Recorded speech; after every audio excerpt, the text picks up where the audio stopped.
This woman gave birth to a baby, but the mom was only 18 months older than her daughter. For some young sweethearts, the need to express their love by starting a family together is one that rings loud and clear. And if Mother Nature puts an obstacle in the way, these feelings can be amplified. Married couple Tina and Benjamin Gibson of Tennessee could certainly relate to this, as they found themselves unable to have kids. Happily, however, they put their faith in a miracle of modern science and were rewarded when Tina fell pregnant in 2017. But picture their surprise when the Gibsons were told that the baby on the way was actually old enough to be the expectant mom's sister or best friend. Residents of the small city of Clinton, Tennessee, the now 26-year-old Tina and her 33-year-old husband Benjamin got married in 2010. But sadly, any hopes of starting a family through natural means seemed impossible, as Tina told news broadcaster CNN in December 2017. "My husband has cystic fibrosis, so infertility is common," she explained. "We had decided that we were more than likely going to adopt, and we were fine with that." So the couple resolved themselves to their situation, and for the next few years, the Gibsons gave a temporary home to a series of foster children.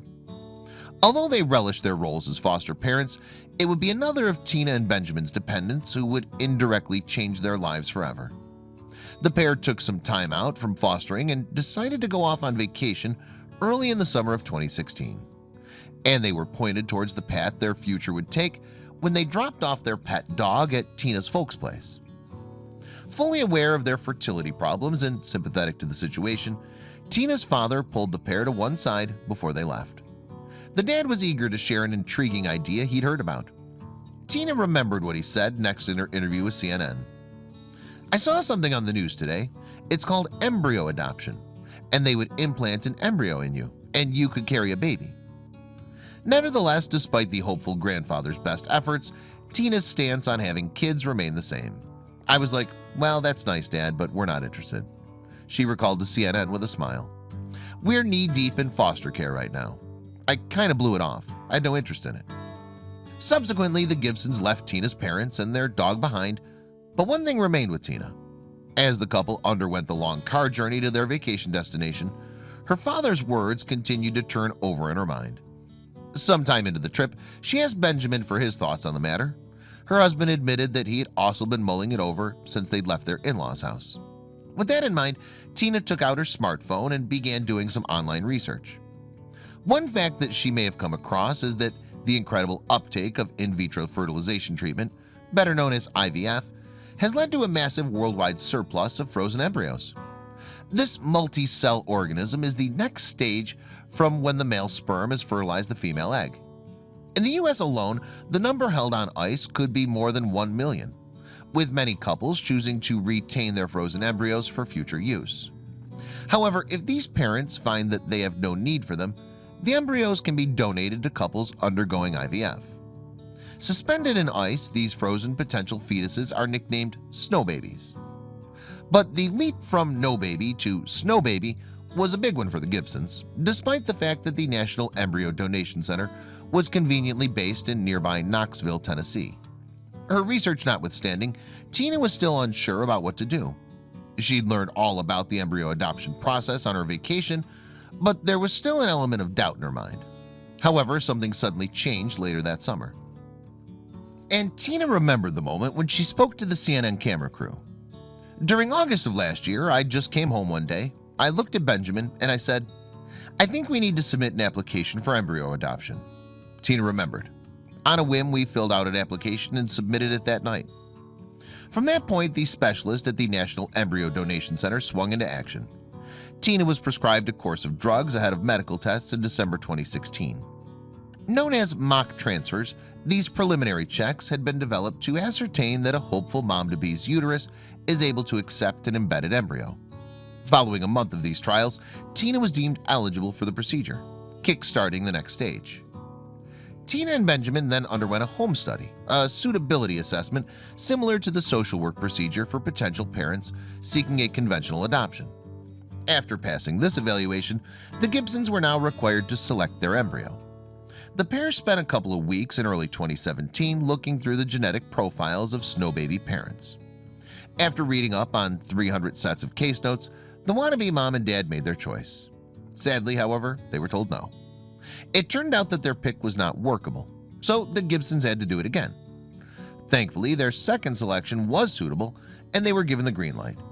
But in March 2017, just before the embryo was implanted, Tina and Benjamin were given quite some incredible news. Carol Sommerfeld, the embryologist at the National Embryo Donation Center, informed them that the snow baby in question had in fact been conceived and then frozen back in the fall of 1992. Unsurprisingly, the mother-to-be could not quite believe it. And in December 2017, she told CNN about her initial incredulity.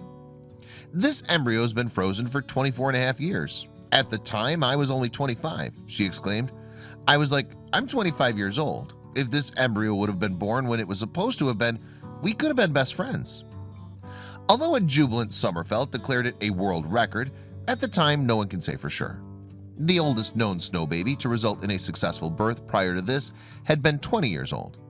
Regardless, once she was over her shock, Tina was not interested in making history, only in making a new life.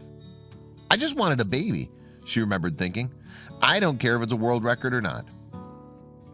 Thankfully, following the transfer procedure, Tina successfully became pregnant with the thawed-out embryo. She carried her baby for the next 8 months until shortly after Thanksgiving that year. Then the Gibsons returned to the National Embryo Donation Center, where Tina gave birth to a daughter, Emma Wren Gibson, on November 25, 2017. The baby girl arrived fit and healthy, weighing in at more than 6 pounds. And her proud parents could not have been more thrilled. "We're just so thankful and blessed," Tina told CNN. "She's a precious Christmas gift from the Lord. We're just so grateful." Benjamin echoed those sentiments, telling CBS News, "Emma is such a sweet miracle. I think she looks pretty perfect to have been frozen all those years ago." As for Sommerfeld, the specialist was delighted that a snow baby could endure for as long as Emma had. "It's very rewarding for me to see that the techniques we were using 25 years ago to freeze the embryos preserved them to the extent that they could survive being thawed," she told Time magazine that December. Sommerfeld continued, "If embryos are maintained correctly, they could be good indefinitely. In other words, they're frozen in time." Meanwhile, following the happy arrival of Emma, her mom reflected on the Gibsons' remarkable journey. And Tina also reviewed the previous path to parenthood she'd contemplated with Benjamin before they learned about embryo adoption. As she explained to CNN, "We wanted to adopt, and I don't know that it isn't going to be in our future," Tina continued. "We may still adopt. This just ended up being the route that we took. I think that we would have been equally elated if we were able to adopt." So, thwarted by Mother Nature, Tina and Benjamin had eventually put their hopes on ice. The pair went through the process of adopting a frozen embryo with possibly record-breaking and definitely heartwarming results. Mothers and daughters often describe themselves as each other's best friends. But for Tina and Emma, this could have literally been the case. One thing is for sure, 24 is Gibson's lucky number from here on out.